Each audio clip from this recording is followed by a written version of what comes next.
जीते हो किसी ने देश तो क्या, हमने तो दिलों को जीता है। जहां राम अभी तक नर में है, नारी में अभी तक सीता है, इतने पावन हो लोग जहां, मैं नित नित शीश झुकाता हूं। भारत में रहने वाला हूं, भारत की बात सुनाता हूं, भारत की बात सुनाता हूं। नमस्कार, सादर प्रणाम सभी को।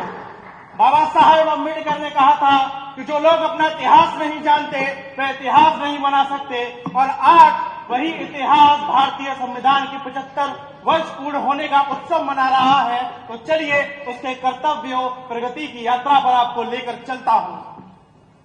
हाँ, ये वही संविधान है जो कहता है कि मैंने तो उपहार दिए हैं, मौलिक भी अधिकार दिए हैं, धर्म कर्म संस्कार दिए हैं, जीने के अधिकार दिए हैं, मेरे वादे समता के हैं, दीन दुखी से ममता के हैं।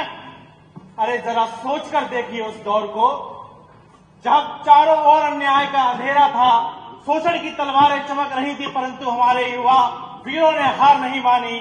राजगुरु भगत सिंह, सुखदेव जैसे युवा वीरों ने यही नारा दिया कि हमारा भारत हमारा होगा, और इसी संकल्प ने भारतीय संविधान की रचना की जो आज हमारे शक्ति का प्रतीक है। 1947 से विकसित भारत 2047 तक का सफर भी बिना भारतीय संविधान के असंभव है। अरे अंग्रेजी सत्ता की फूट डालो राज करो की नीति ने भारत को तोड़ने का प्रयास खूब जोर से किया, परंतु भारत ने वसुधैव कुटुंबकम की नीति को अपनाया और सबको गले लगाया, क्योंकि भारत की भूमि ने देखा न्याय सदा इतिहासों में, भारत की भूमि ने देखा प्रेम गुजरती सांसों में। भारत आने वाले भारत का होकर रह जाता है और सबको गले लगा ले, ऐसी प्यारी भारत माता है, ऐसी प्यारी भारत माता है। और उस भारत माता के संविधान के 75 वर्ष पूरे होने का सफर आसान नहीं था। बंटवारे की त्रासदी, गरीबी की मार, जगह जगह पर चुनौतियां थी, पर संविधान ने कहा कि उठो, जगो और अपने हक के लिए लड़ो।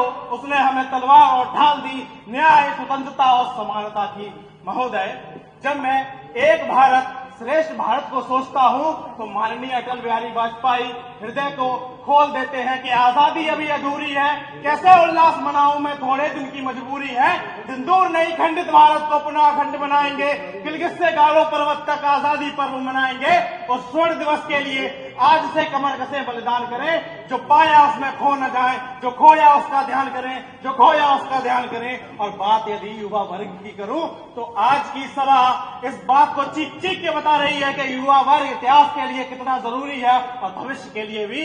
अंत में युवा साथियों का आह्वान करते हुए विदा लेना चाहूंगा कि हम वीर शिवा हम छत्रसाल, हम वीर शिवा हम छत्रसाल, इस अमर दुर्ग के द्वार पर हृदयों में आंदोलन विशाल, हाथों में थाम कल की मशाल, हम रणभूमि पर शत्रुपाल, तलवार एक कर एक ढाल, हृदयों में आंदोलन विशाल, माथे पर शोभित तिलक लाल। हम वीर पराक्रमी महाबली, हम भारत माँ के नौनिहाल, हम भारत माँ के नौनिहाल। जय हिंद, जय भारत।